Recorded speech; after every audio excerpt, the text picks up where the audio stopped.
Walk into any Waffle House and you'll be greeted by the familiar sounds of breakfast. Bacon sizzling, coffee brewing, hash browns crunching, and the piercing ding of a waffle iron ready for more batter. But listen closely and you'll hear a truly unique sound. What's that? There are raisins in my toast? Who writes a song about toast? Raisins in my toast. Raisin toast at Waffle House. Ladies and gentlemen, meet Shelby. I'm Shelby White, and I'm the president of Waffle Records. Waffle what? Waffle Records is the in-house record label of Waffle House. Waffle Records, of course. Waffle Records was created as a way to add waffle content to the jukebox. We originally created the songs in 1984. Chairman said, you know what? We need a record label. There are currently 47 Waffle House songs on the jukebox. Some of our songs on the jukebox are Special Lady at the Waffle House, Special lady. Grill Operator, I'm a grill operator. I Saw Elvis at the Waffle House. Last night I saw Elvis at the Waffle House. Building a record label all about breakfast foods is no small feat, so Shelby and the team at Waffle House turned to music producers, like Jason Phelps. Hi, I'm Jason Phelps. I write and produce music for Waffle Records. To make a song for Waffle House, it starts with an idea, and that idea generally is the title or what the song's going to be about. Sometimes the idea is more serious, like veterans returning home. But sometimes it's more silly, like having raisins in your toast. This last song that we did, called Only at the Waffle House, was very much about crazy things that can happen at the Waffle House. Only at the Waffle House, that yellow light shining down. It's where a break from the long road. People give birth at the Waffle House. Somebody one time rode a horse to the Waffle House. There are lots of things that happen, so the songs almost end up sort of writing themselves once you have all this good content. We do take it very seriously in terms of our craft, but music is fun, and the Waffle House is fun. Who doesn't like that marriage? Yeah, only at the Waffle House.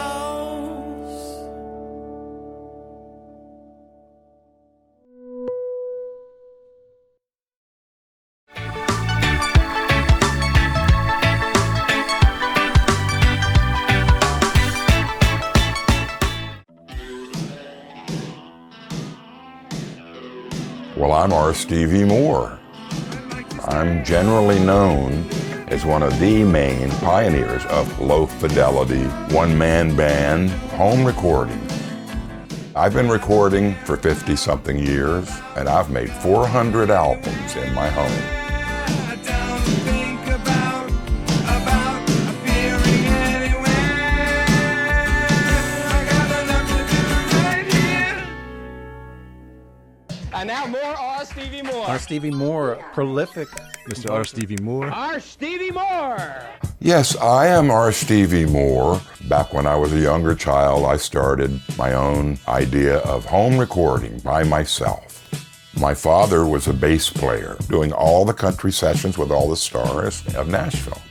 I had access to tape recorders in my teenage basement, and I was a huge rock and roll fan and absorbed all of these influences and started messing around with writing songs and making my own music.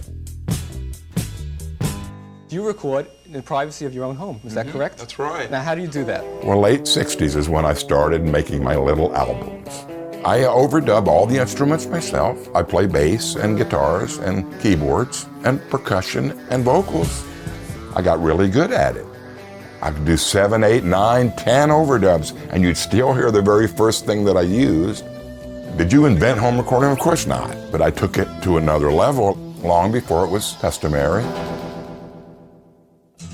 I've probably written about 4,000 or 5,000 songs. They came out effortlessly.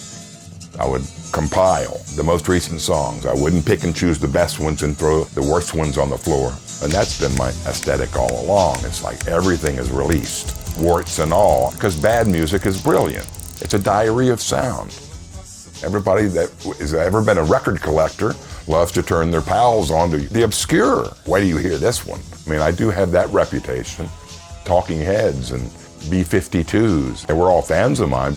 Naturally, a lot of these big artists have found my music just word of mouth, but they never saw me because I was the home hermit. I know what I'm doing.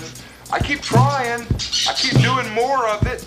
I build up the quantity without thinking about starting over at the beginning to improve the quality. I hardly ever performed, and I was a bedroom guy. It was always get home, put the headphones on, and then I would work for hours and hours.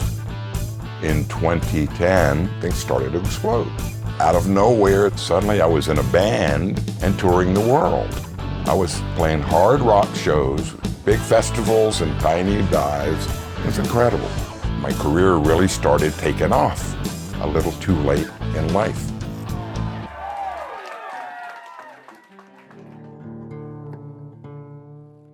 Often people say, I can't see how you've done this same thing all this time without falling through the trap. You know, by avoiding the mainstream, nobody is gonna dare tell me what I can and can't do.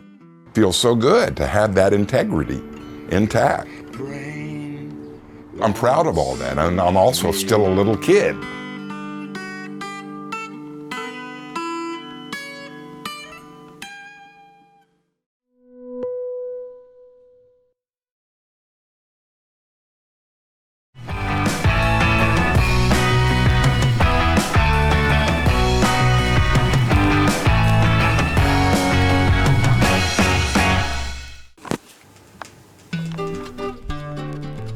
Mi casa es como un museo abierto al mundo latinoamericano. Yo creo que habrá unas 100.000 piezas musicales en la colección Gladys Palmera. Consta de LPs, que tendremos unos 50.000 LPs, discos de 45 revoluciones, los 78 revoluciones, 40.000 CDs. A mí me transporta la música a lugares que no me transporta casi nada. Es una droga para mí.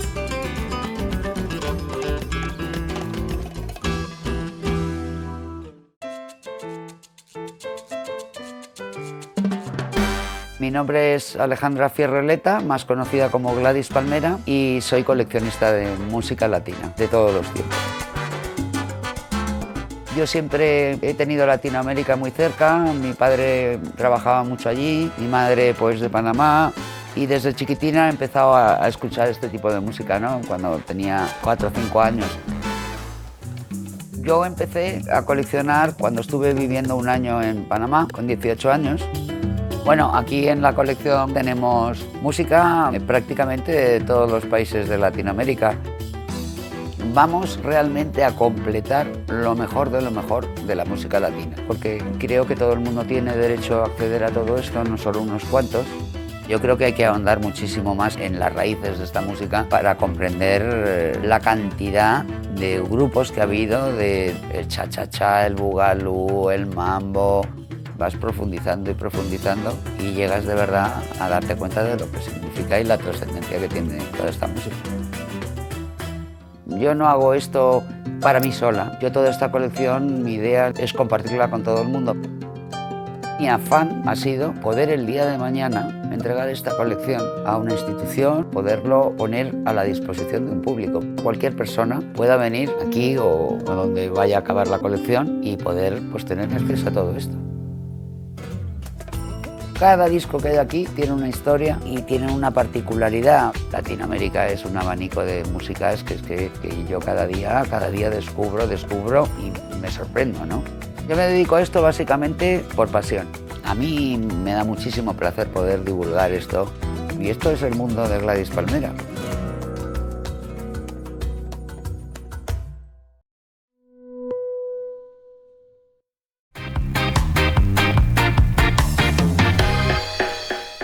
Many people know the sound of vinyl, but it's how it's made that's a whole different story.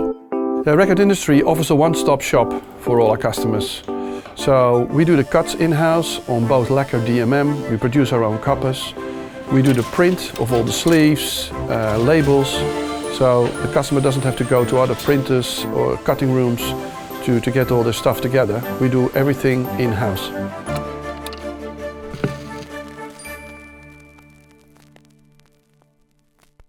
This is Tan, the proud owner of Record Industry, one of the largest vinyl pressing plants in the world.